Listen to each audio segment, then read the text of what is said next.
Hey everyone, welcome to my channel. Today, I'm going to share a funny story about me and Big Black. Sayoni has been quietly supporting me from behind, so I decided to group, and the next day, I found Big Black. I gave him a heating pad and told him I wanted to get serious about running and asked him to teach me. Big Black saw the sincerity in my eyes and decided to help me. He said if I wanted to make more money, I had to avoid garbage orders and elevate my rating as a player. The higher the rank, the higher the pay, and I needed to improve my delivery efficiency.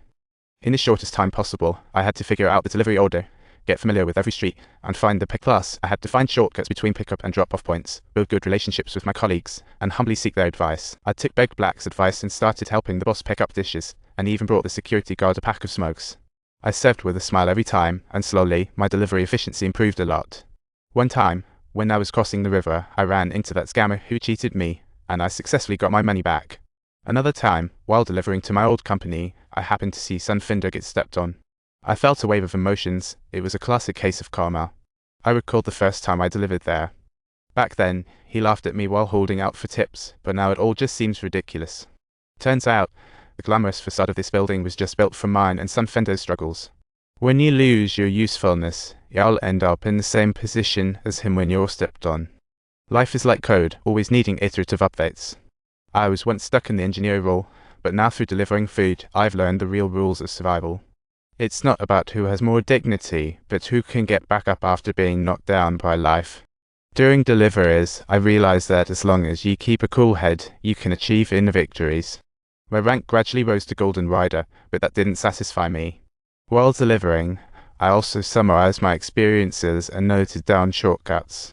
Then I used my programming skills to input these notes into a computer and developed a software specifically for riders.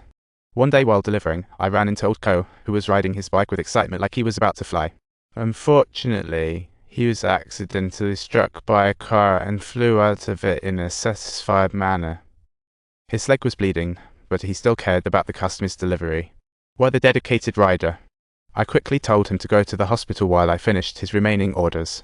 Before long, he came out of the hospital without even getting bandaged. I urged him to go home, but he said he'd just wrap it up with tipsy. Why should the hospital make money off him? Despite the accident, he was super happy because the driver paid him $15,000. He even invited me to his house for dinner, which was very humble, just a table and a bed. There were awards of his daughter on the wall, and he said, "It's okay, now the money is here." Only then did I understand that behind every smile, there are untold scars. We run so hard just to protect that little bit of faint yet precious light behind us. After that night, I finally understood the meaning of family. I told my daughter, "Dad will work even harder." She replied, "Dad, I think you're already doing great." Her words pierced my heart like needles, reminding me that my presence is their source of strength. To keep my promise, I worked even harder, waking up at 6 every morning and sharing my software with colleagues. I assisted them in planning their routes in order to stay clear of traffic congestion. As more people used it, the software got better and better. Watching everyone rush to use my software, I suddenly realized coding and delivering food were not that different. It's all about addressing problems and assisting others in my very own unique way. At that time, Sayoni also started her small business selling bags and jewelry while reopening her tutoring class. Her social media account gained over 10,000 followers. One time during her live broadcast, I appeared on camera, and the comments were flooded with support. My parents' small supermarket reopened, and my dad stuck to his rehab training every day. And thanks to my regular diet, I surprisingly didn't need to take medication anymore. As a family stood united, life was indeed tough, yet our hearts remained warm, filled with hope. But the atmosphere at the delivery station was growing tense.